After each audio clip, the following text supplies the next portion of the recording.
Baik. Materi hari ini, jadi kalau saya hitung kan tinggal 2 pertemuan lagi ya sebelum UAS. Jadi ini saya langsung ke bab 10 ya. Lanjutan dari integral Riemann.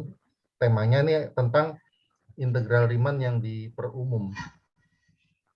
Baik, ini satu jenis integral yang cukup kuat ya. Jadi saya katakan kuat karena ada fungsi yang kalau menggunakan integral Riemann itu tidak terintegralkan, dan kemarin sempat kita bahas.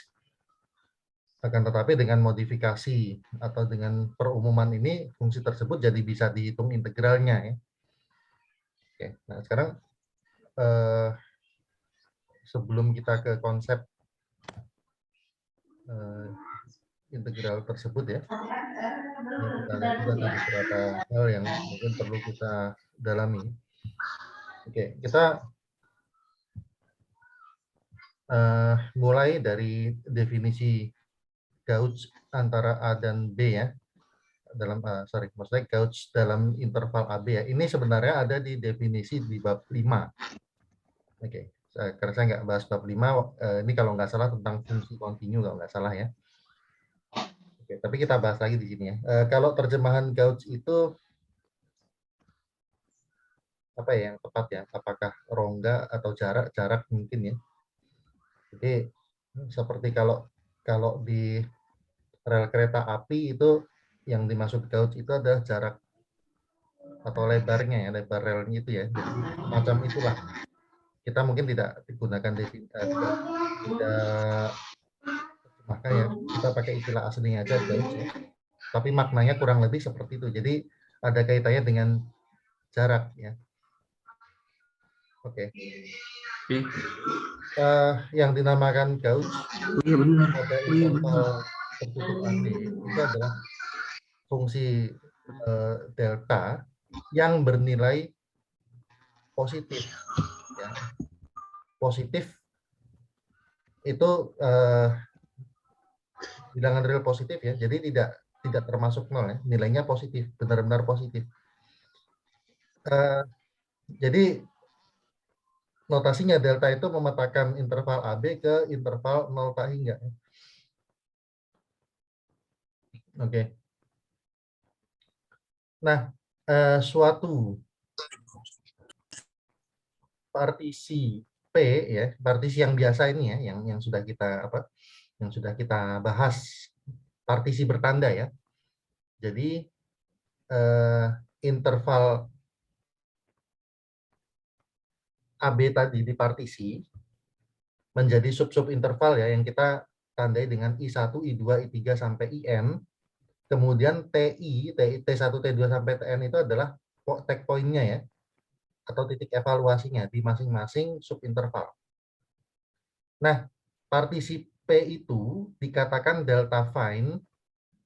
Ini kita gunakan istilah aslinya saja. Jadi kalau diterjemahkan takut nanti akan malah membingungkan ya.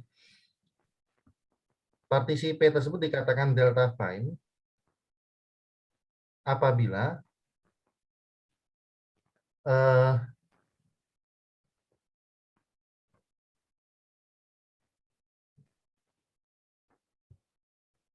TI itu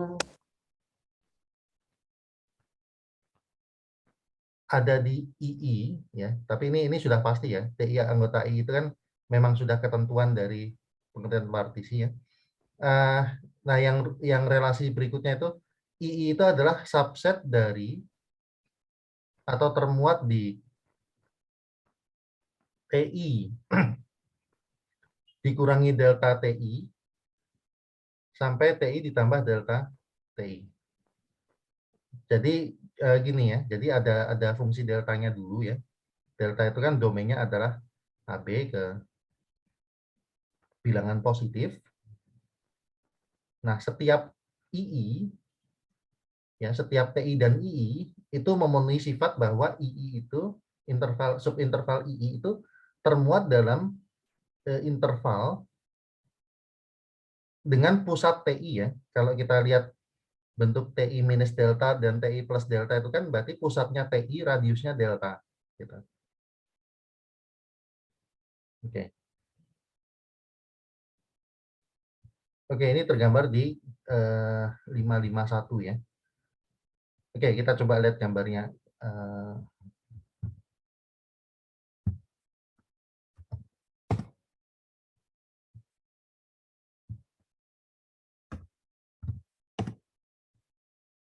Oke. Seperti apa Gauss ya 551 ya.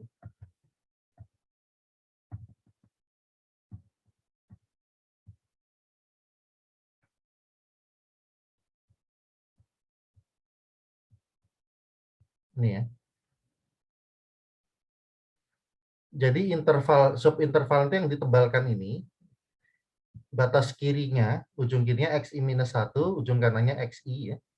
Terus ada titik evaluasi TI dan ada fungsi delta. Ingat deltanya sudah ada sejak awal sehingga apa? Sehingga subintervalnya termuat di interval yang lebih besar ya. Intervalnya itu adalah T ini sebagai pusat dan radiusnya ke kiri ke kanannya adalah delta gitu. Ini maksud dari delta fine dan ini berlaku untuk setiap subinterval. Jadi artinya ada deltanya dulu di depannya. Pertama ada deltanya dulu dan hubungan antara II dan TI-nya itu memenuhi sifat begini. Oke.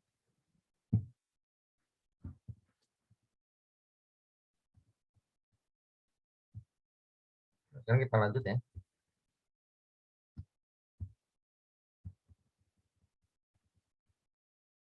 Ya, ini sebagai catatan ya. Pertama bahwa hanya partisi bertanda yang di situ bisa didefinisikan istilah delta fine ya, karena ini kan ada kaitannya dengan TI gitu. Oke. The delta fineness, jadi ke delta finan dari partisi bertanda itu bergantung pada pemilihan tag pointnya, teksnya, dan juga nilai dari deltanya. Ya. Oke. Nah, gini ya, jadi ya ini kalimat apa cerita pengantar ini sebenarnya saya anjurkan dibaca ya karena ini juga akan membantu untuk memahami cerita keseluruhan dari kitab ini ya. Tapi saya tidak akan membahas secara detailnya. Tapi satu kata kunci yang menarik ini, ya, maksudnya yang menentukan di sini. Mengapa konsep Gauss ini lebih berguna daripada konsep norm yang sebelumnya kita punya dalam integral Riemann kan kita punya sifat norm ya. Oke. Jadi nanti kita lihat ya. Ini luar biasa juga konsep Gauss ini. Jadi kalau kita punya norm itu yang dalam bayangan kita tuh sudah bisa sangat-sangat halus ya. Karena apa? Karena norm itu kan bisa dibuat sekecil apapun yang kita inginkan. Tapi ternyata konsep Gauss ini itu bisa lebih memperhalus lagi. Jadi sulit dibayangkan ya. Norm yang sudah sangat halus itu ternyata masih bisa diperhalus oleh konsep Gauss ya. Nah ini luar biasa begitu. Ya sulit.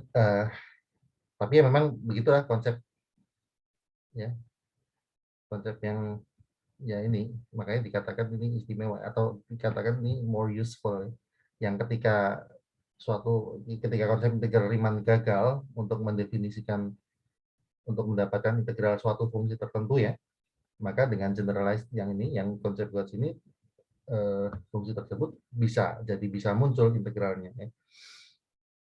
Oke. Nah, sekarang kita lihat ya, ini adalah definisi dari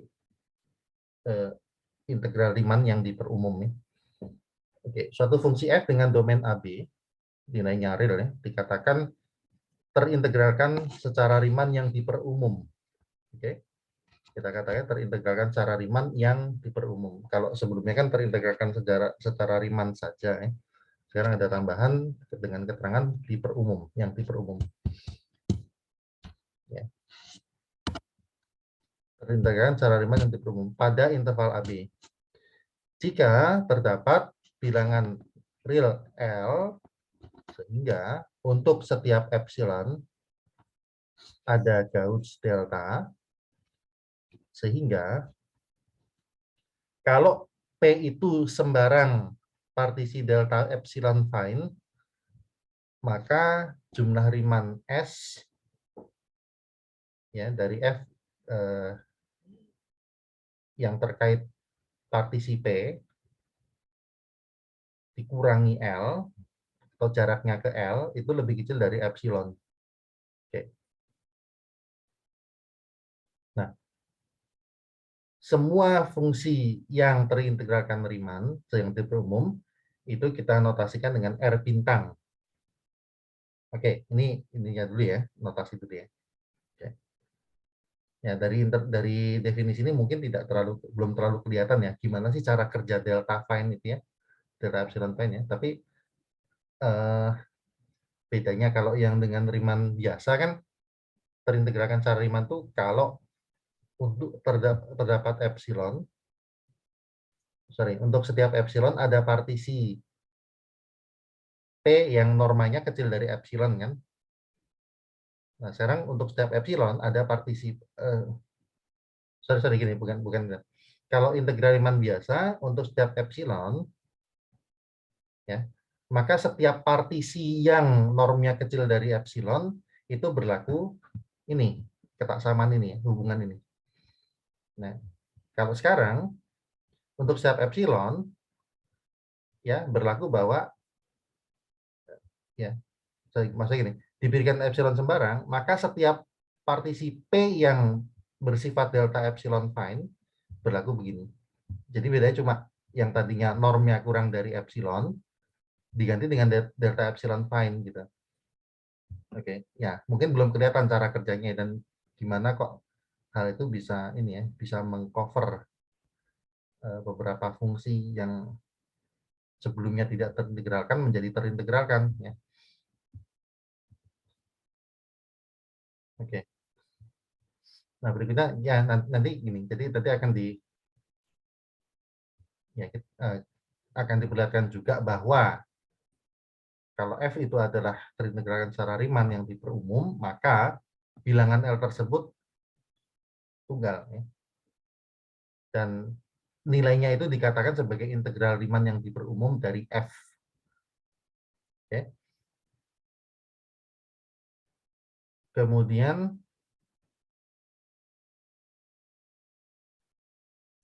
apabila F itu terintegralkan secara Riemann, maka otomatis F akan terintegralkan secara Riemann yang diperumum ya. Dan nilai integralnya sama. Jadi kalau anggota R pasti anggota R star. Ya. Jadi ini yang lebih diperumum ya. Ada yang anggota R star tapi tidak anggota R.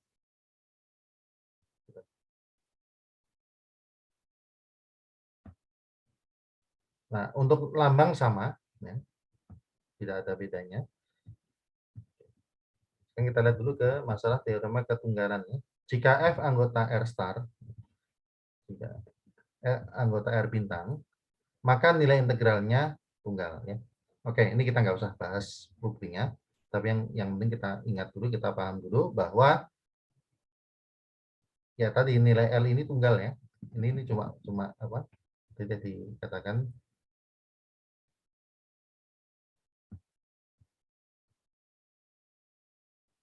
apa di awal ini akan diperlihatkan bahwa L-nya tunggal ya. Maksudnya adalah teorema ini ya, mengatakan nilai integralnya itu tunggal. Kemudian yang berikutnya ada teorema konsistensi ya. Kita akan melihat bahwa setiap fungsi yang terintegralkan Riemann itu pasti juga terintegralkan secara Riemann yang diperumum. Jadi kalau kita lihat hubungan R dengan R bintang ya, RAB itu adalah subsetnya ya, ada di dalam R bintang. Semua fungsi yang terintegralkan secara Riemann pasti terintegralkan secara Riemann yang diperumum. Gitu ya. Jika F anggota RAB dengan nilai integral L, maka F itu anggota R bintang AB dengan nilai integral juga sama dengan L. Ini kita lewat aja, tapi yang penting kita terima ini ya isinya ya. isi teoremanya kita ingat-ingat, kita terima karena ini penting ya. Oke, tapi buktinya kita skip aja. Silakan kalau ada kesempatan boleh pelajari buktinya. Oke. Nah, kemudian kita mau akan ke contohnya. Jadi gini. Ya, sebelumnya kan di teorema 725, 727, 728 kita punya hasil bahwa apa? Setiap fungsi tangga, setiap fungsi kontinu, setiap fungsi monoton, ya asalkan intervalnya terbatas ya, itu eh, anggota R bintang AB karena mereka adalah anggota RAB. Ya, ingat, semua fungsi yang anggota RAB pasti anggota R bintang AB. Ingat tadi hubungannya R yang di dalam R bintang. R itu adalah subset dari R bintang. Nah, sekarang kita ingat kembali satu fungsi Dirichlet-nya yang tidak terintegrasi secara Riemann, dan ini fungsi yang umum biasa digunakan sebagai contoh untuk menggambarkan suatu fungsi yang tidak terintegralkan. Seperti apa fungsi Dirichlet? Ya ini, ingat yang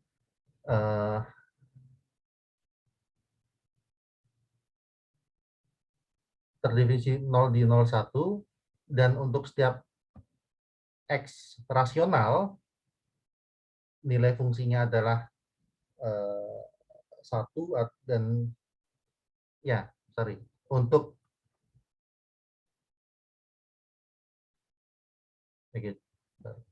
supaya nggak keliru, untuk setiap X irasional nilainya 0, untuk setiap X rasional nilainya 1 ya. Oke, coba kita lihat deh supaya nggak salah.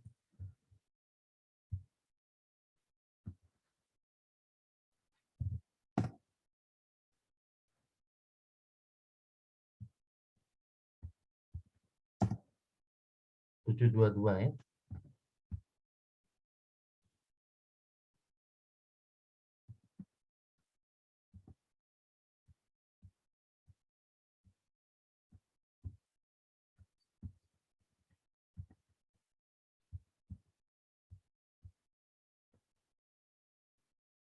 Tujuh dua dua B.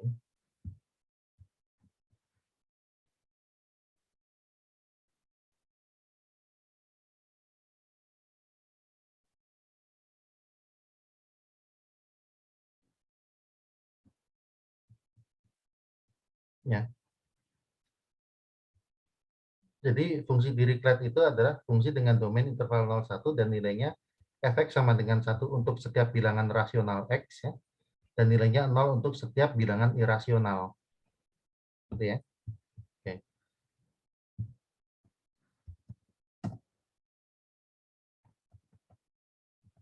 Sekarang kita lihat bagaimana cara kerja dari ini. Dari gauge ya.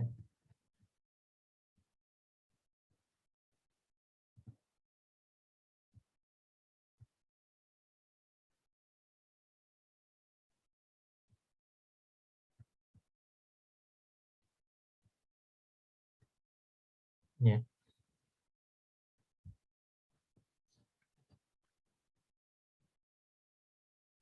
Ingat tadi ya, untuk setiap bilangan rasional nilainya 1, untuk setiap bilangan irasional nilainya 0 ya.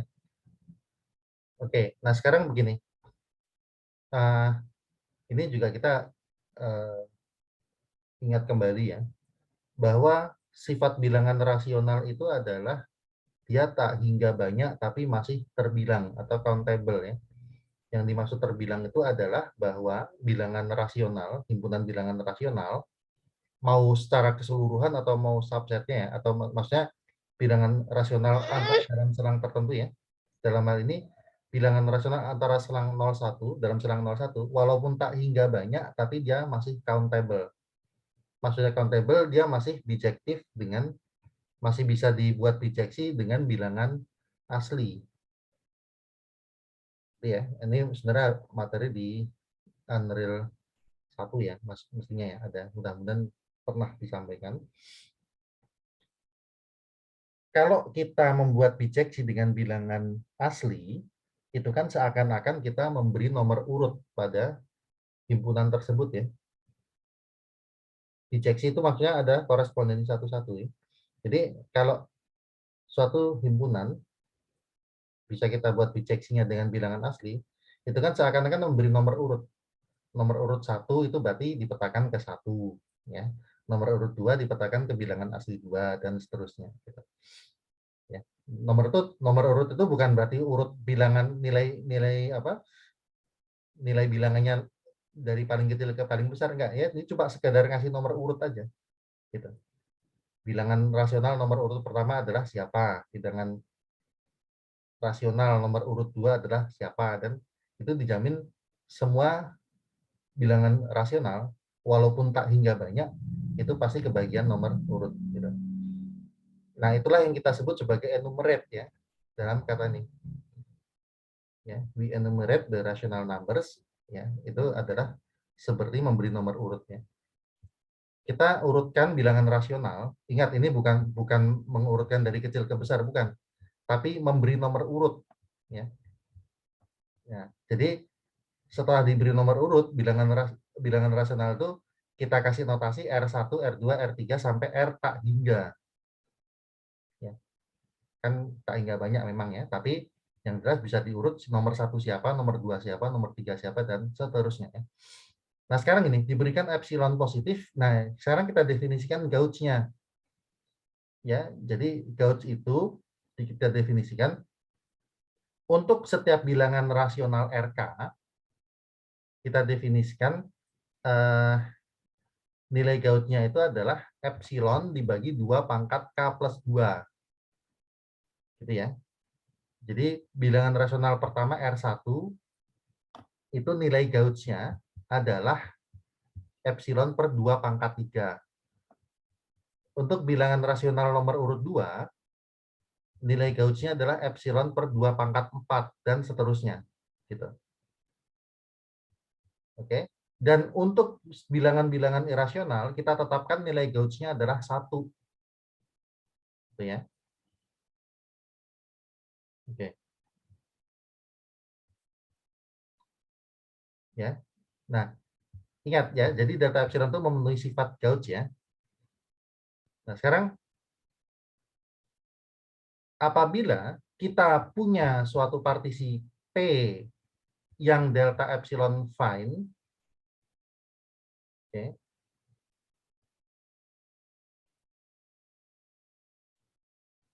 maka untuk setiap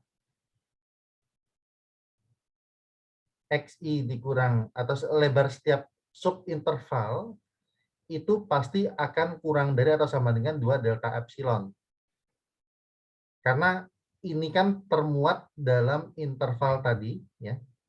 Ini. Yang dinamakan delta fine kan tadi kita ini. Lebar I ini berapa? Kalau senternya TI ke kiri delta, ke kanan delta, berarti kan lebar ini kan 2 delta kan?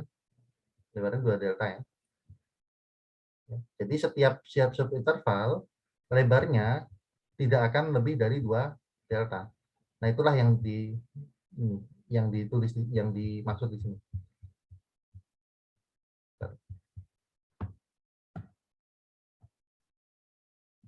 Ya. Antara ini lebar subinterval itu selalu kurang dari atau sama dengan 2 delta. Ya. Deltanya ya berarti tergantung ini ya nilai TI-nya ya. Oke. Nah, karena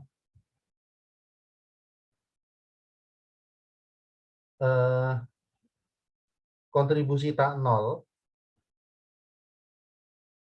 karena kontribusi tak nol berasal hanya dari tag yang bersifat yang benar rasional. Ingat tadi di Reclap ketika rasional nilainya 1, irasional nilainya 0. Maka ya jelas yang irasional nggak usah kita hitung karena kontribusinya nggak ada. Gitu kan? Kontribusi di jumlah rimannya ya. Sementara ketika ini apa untuk rasional nilainya adalah 0, nilainya adalah 1, berarti kan di situ ada kontribusinya. Oke. Berarti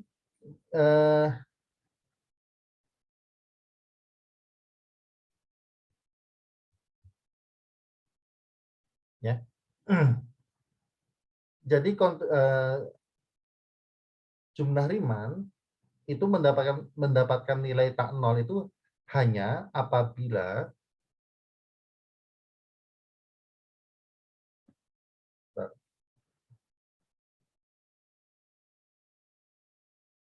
di setiap subinterval itu tag point-nya adalah bilangan rasional. Jadi dalam setiap subinterval itu kontribusi tak nol hanya datang kalau tag point-nya itu adalah suatu bilangan rasional RKE. Dan kalau kita hitung, ya, nilai dari jumlah Riemann di subinterval tersebut itu kan adalah nilai fungsinya dikali lebar interval. Jadi sama dengan nilai fungsinya 1, lebarnya ada x min ini. Dan ini nilai kurang dari atau sama dengan, karena ini tadi adalah 2 delta. Nah, 2 delta. Nah, tetapi ketika selang ini memuat RK atau tag point-nya adalah RK, maka otomatis yang berlaku deltanya adalah delta epsilon di delta epsilon RK ini, yaitu epsilon per 2 pangkat K plus 2. Jadi yang nilainya akhirnya ada epsilon per 2 pangkat K plus 1. Oke. Oke.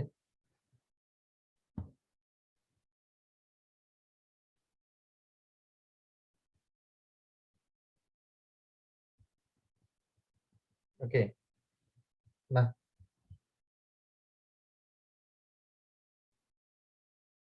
karena setiap tag itu bisa muncul di paling banyak 2 subinterval, yaitu ketika apa? Tag-nya itu munculnya di ujung.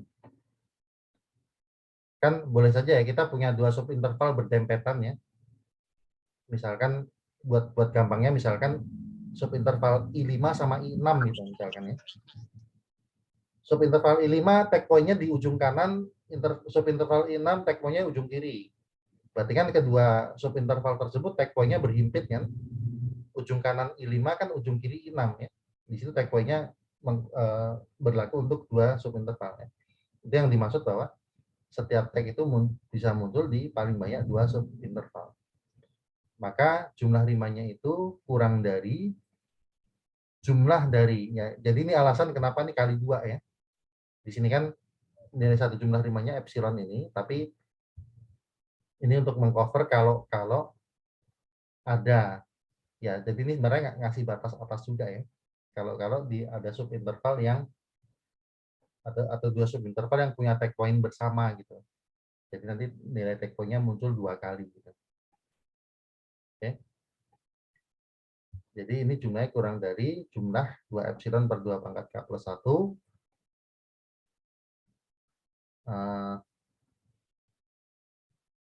Yang disederhanakan jadi epsilon per 2 pangkat K. Dan kita tahu bahwa jumlah deret 1 per 2 pangkat K untuk K1 sampai tak hingga itu adalah 1 ya. Sorry, ya benar. Jadi setengah tambah seperempat tambah 1/8 dan tetap jumlahnya kan 1, sehingga ini jumlah akhirnya adalah epsilon. Oke. Nah, karena epsilonnya itu adalah sembarang, maka F ini terendahkan secara Riemann dan nilai integralnya adalah 0. Oke. Ya, oke, itu cara kerjanya ya.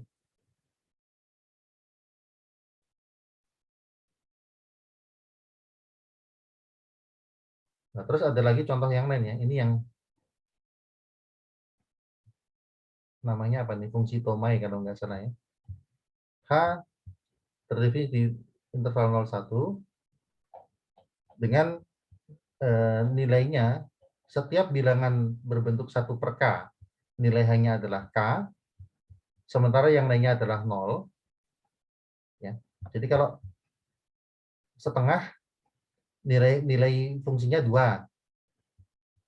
Jadi ya. Sepertiga, nilai fungsinya 3. 1/10 nilai fungsinya 10 dan seterusnya ya. Bisa dibayangkan atau coba digambar ya.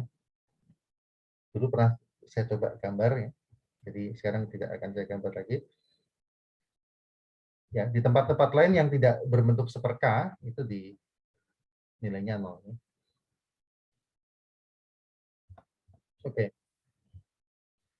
Di sini H tak terbatas ya. Dan menurut teorema keterbatasan, H itu tidak terintegralkan secara Riemann. Tapi bagaimanapun kita bisa memperlihatkan bahwa H itu terintegralkan secara Riemann yang diperumum dengan nilai integral 0. Ya. Kurang lebih caranya seperti tadi ya. Jadi ini, kita definisikan gauge. Ingat, karena di sini kan kontribusi tak nol hanya datang dari bilangan-bilangan berbentuk 1/k. Jadi gauge-nya itu kita definisikan untuk nilai ini karena apa? Nanti kan jadi untuk mengatasi kalau dalam satu interval itu tag point-nya adalah 1/k ya.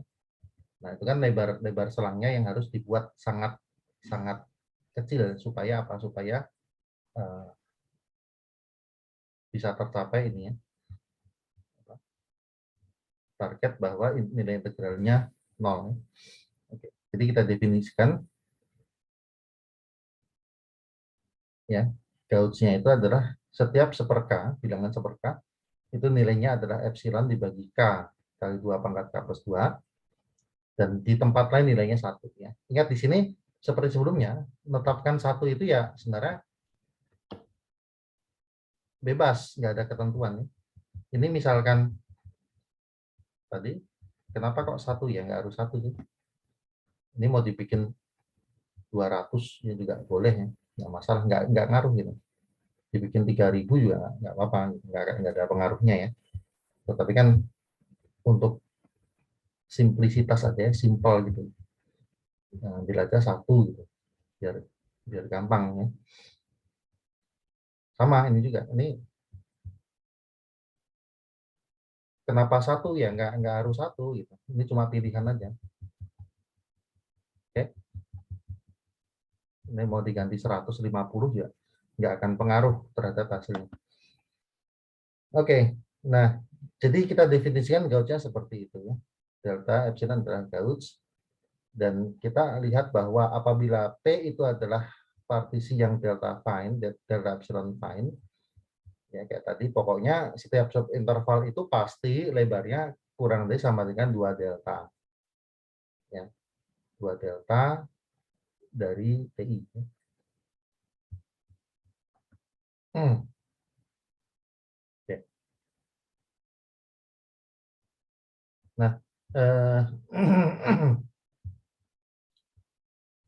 karena kontribusi tak nol itu hanya datang dari tag yang berbentuk 1/k, kayak tadi kita ngitungnya, jadi jumlah Riemannnya itu, jadi jumlah Riemann per ini, maksudnya gini ya, per ini ya, per subintervalnya ya, nilai fungsi kali lebar, nilai fungsinya adalah k, ini kan dalam hal tag point-nya adalah 1/k ya, lebarnya adalah 2, kurang dari 2 delta, 2 delta berarti 2 kali ini, dan ini sama dengan epsilon per 2 pangkat k plus 1, sama kayak dengan alasan bahwa satu tag itu bisa muncul paling banyak 2 kali di 2 subinterval, maka kita jumlahkan ini dikali 2, epsilon per 2 pangkat k jadinya.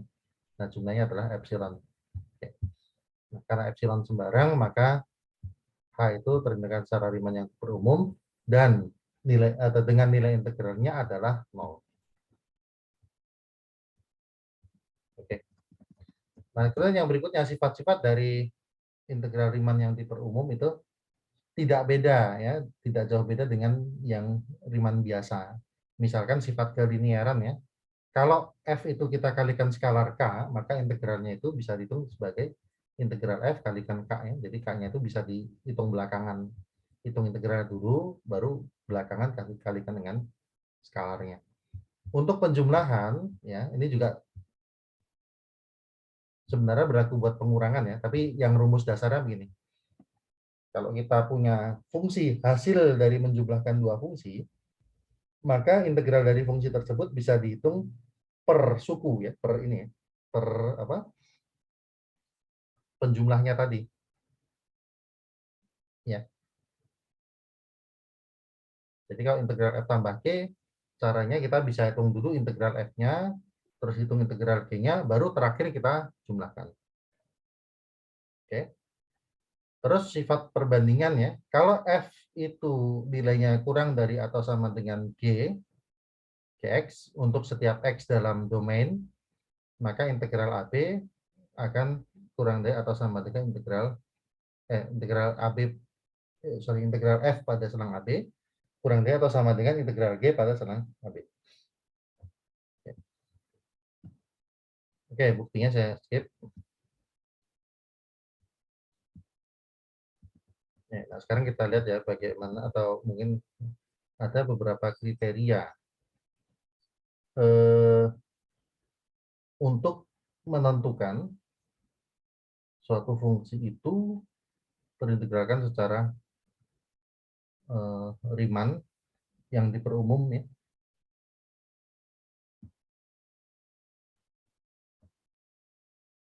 Ya, pertama yang jelas bahwa ini ya. Ingat kembali tadi setiap anggota RAB pasti anggota R bintang AB.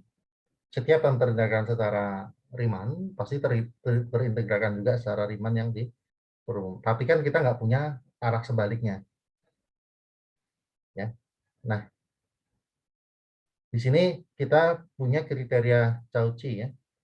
Suatu fungsi F itu pada selang AB akan terintegralkan secara Riemann yang diperumum apabila jika dan hanya jika ya. Jika dan hanya jika untuk setiap epsilon ada gauge eta epsilon ya pada AB, sehingga kalau P dan Q sembarang dua partisi yang keduanya eta fine ya, eta epsilon ya, eta, tapi singkatnya kadang saya sebutnya tanpa epsilon ya, tapi harap maklum bahwa maksudnya itu sebenarnya ada epsilon ngikut, itu cuma menyatakan bahwa nilai itu atau gauge-nya itu bergantung pada epsilon yang diberikan. Oke. Kalau P dan Q adalah sembarang dua partisi yang eta fine, maka jumlah Riemann antara keduanya itu berselisih lebih kecil dari epsilon. Oke.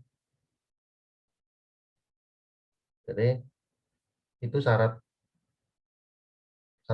cukupnya. Ada diberikan epsilon sembarang, diberikan epsilon,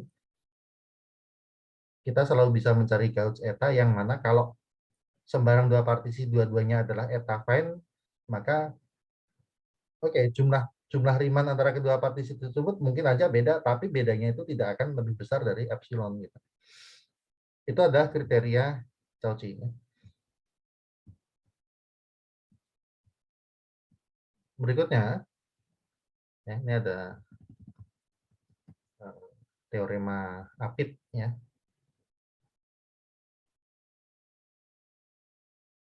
Oke, misalkan F itu adalah fungsi dengan domain AB, interval AB. F itu akan terintegralkan secara Riemann yang diperumum jika dan jika untuk setiap epsilon ada fungsi alpha epsilon dan omega epsilon yang mengapit F ya. Tapi dengan syarat bahwa alpha epsilon dan omega epsilonnya itu kedua-duanya anggota R bintang. Kedua-duanya terintegralkan secara Riemann yang diperumum ya. Ada fungsi alpha epsilon dan omega epsilon yang terintegralkan secara Riemann yang diperumum, yang keduanya mengapit fx ya, di mana integral omega epsilon dikurang alpha epsilon itu nilainya kurang dari atau sama dengan epsilon. Ya, jadi mirip seperti teorema squeeze yang sebelumnya, cuma syarat tambahannya adalah kalau yang sebelumnya alfa dan omeganya di R, kalau ini dengan tambahan alfa omeganya di R star. Oke, yang berikutnya ya kita lagi sifat-sifat Riemann yang diperumum ya. Teorema aditivitasnya. Oke. Teorema keaditifan. Misalkan F fungsi dengan domain AB, C adalah suatu titik dalam ya, di dalam AB ya. Jadi C-nya itu tidak di ujung ya. Maka F Terdetekan secara Riemann jika dan jika F anggota R bintang ya, biar gampang gitu aja. F anggota R bintang jika dan jika restriksi di AC dan CB dua-duanya juga anggota R bintang. Dalam hal ini integral F pada AB itu bisa dihitung sebagai jumlah dari integral F pada AC ditambah dengan integral F pada CB. Oke, buktinya juga saya skip aja.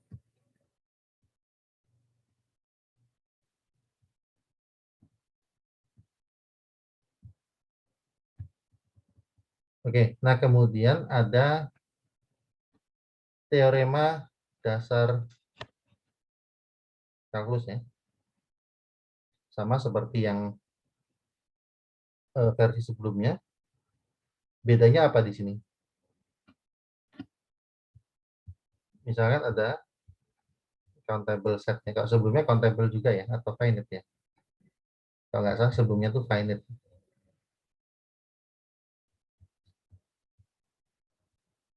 Ada himpunan yang terbilang dan fungsi f dengan domain AB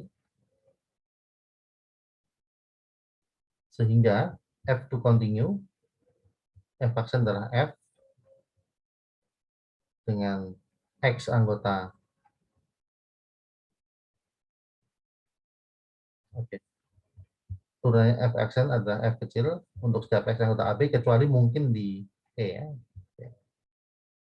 Maka f itu anggota R bintang AB dan integral f pada AB itu bisa dihitung sebagai FB dikurang FA.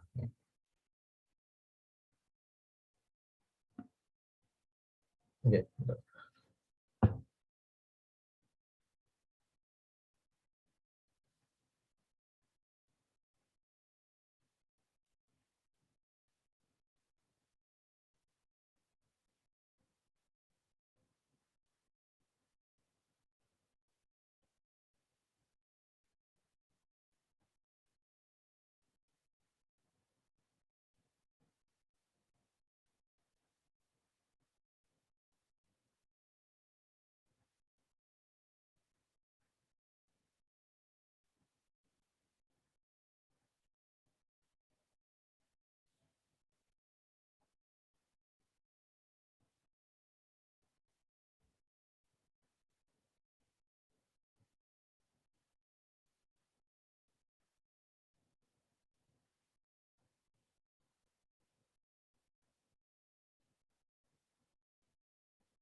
Bentar ya.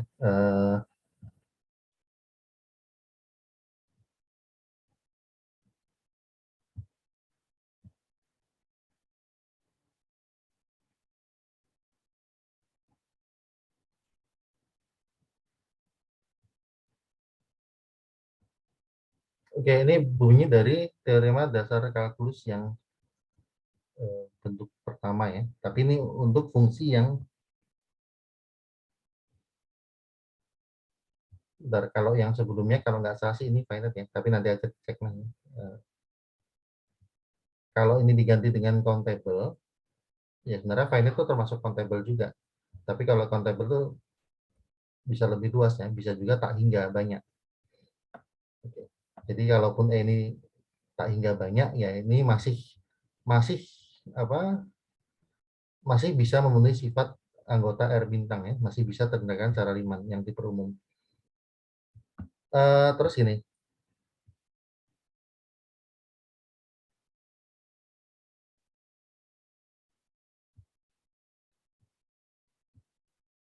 ini contohnya ya.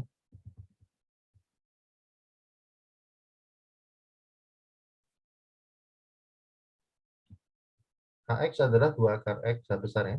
Terus continue di 0B dan turunannya 1 akar X untuk interval 0 sampai B. 0-nya nggak ikut ya. Kalau kita definisikan H kecil adalah H aksen untuk X anggota 0B. Terus kita definisikan H0 sama dengan 0. Maka ya di sini kan semua turunannya H aksen sama dengan H di semua titik kecuali di 0 kan. Kalau di 0 nggak terdefinisi, maka ini kita ambil E-nya adalah 0. Ya jelas ini countable ya, karena dia finite berhingga kan. Maka H itu anggota ini ya jelas. Dan untuk menghitungnya kita evaluasi anti turunannya tadi H besar ya, di B dan di 0. Jadi nilainya adalah HB, makanya adalah 2 akar B. Ya.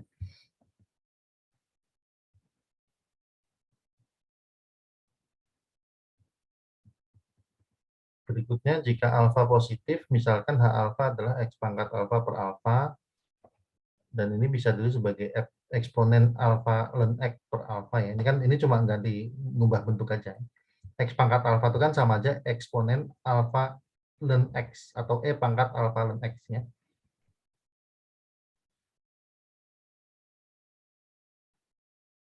Kemudian didefinisikan H alfa adalah 0, alfa 0 adalah 0, sehingga H alfa itu continue, ya. Kenapa 0 ya limitnya ini sebenarnya. Benar ya? Tapi enggak. Benar.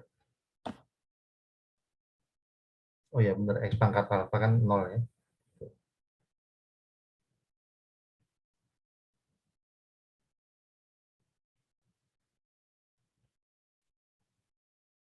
Ya, kalau menuju ke 0 nih 0.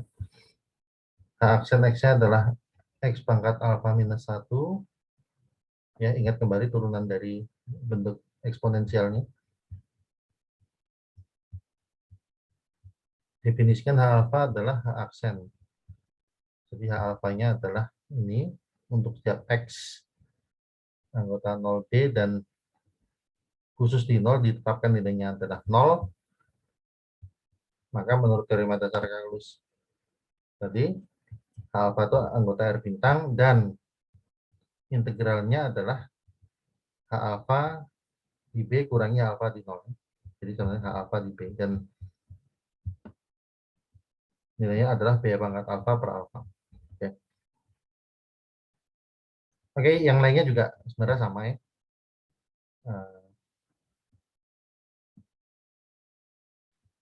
Yang berikutnya adalah teorema dasar yang bentuk kedua.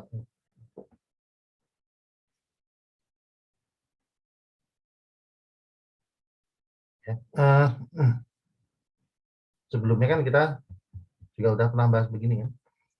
Fungsi f besar didefinisikan sebagai integral tentu f kecil dalam interval a sampai z-nya.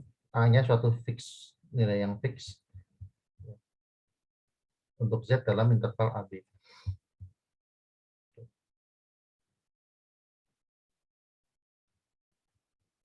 Misalkan f, oke, ini bunyi teoremanya. Misalkan f itu anggota R bintang dan f besar adalah indefinite integral. Ini maksudnya ya, ini yang disebut sebagai integral tentu. Ini. Integral tak tentu, sorry. Integral indefinite integral ini. Maka kita akan punya sifat-sifat berikut ya. Yang pertama bahwa f itu continue di selang AB. Ada null set z-nya. Ingat pengertian null set itu tadi sebelumnya sudah pernah kita bahas. Oke, nanti saya ulangi lagi. Ada null set Z namanya, sehingga kalau X adalah anggota AB tapi tidak di Z ya, maka F itu terdiferensialkan di X dengan F aksen sama dengan Fx. Kemudian jika F continue di C, maka turunan di C adalah Fc, F kecil ya. Jadi kalau kita nurunkan ini terhadap X ya, terhadap Z atau ya di titik C ya, maka langsung aja ambil integran ini Fc langsung gitu. Gampangnya seperti itu ya. Tapi ingat cara-caranya bahwa ini bentuknya harus bawahnya adalah fixed point ya, A konstan, ini adalah Z saja ya. Nggak boleh Z kuadrat, nggak boleh 2Z, nggak boleh, pokoknya Z saja yang bentuk dasarnya seperti ini. Oke, apa itu null set? Null set itu adalah ya nanti bisa dicek lagi pengertiannya. Null set itu kan himpunan yang bisa di cover oleh interval-interval ya dengan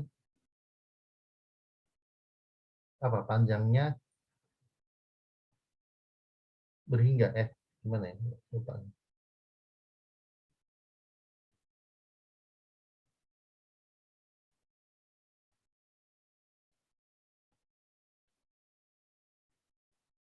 Interval yang panjangnya lebih kecil dari epsilon ya, himpunan yang jadi untuk sembarang epsilon kita bisa cari interval-interval yang totalnya lebih kecil dari epsilon panjangnya ya, dan itu bisa mengcover himpunan tersebut ya. Oke, nanti pastinya coba dicek lagi, saya agak lupa redaksinya, tapi maknanya seperti itu ya. Oke, kita dapat menyatakan lagi kesimpulan B sebagai integral tentu F dari F kecil itu terdiferensialkan almost everywhere ya. Ya, dikatakan almost everywhere itu kan kalau berlaku hampir di mana-mana, maksudnya adalah oke, mungkin dia tidak berlaku di suatu tempat, tapi tidak berlakunya itu ada di null set ini ya.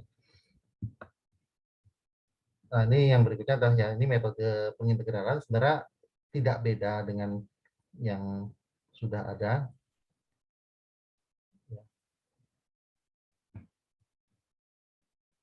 Ya, metode substitusi biasa ya.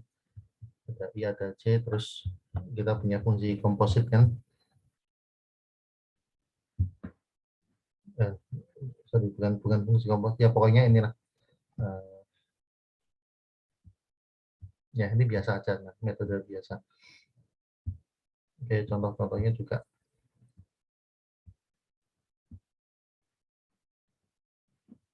Ya, kita lihat yang lebih lanjut, teorema perkalian. Jika F anggota R bintang, G itu suatu fungsi monoton, maka F kali G itu pasti anggota R bintang juga. Ya.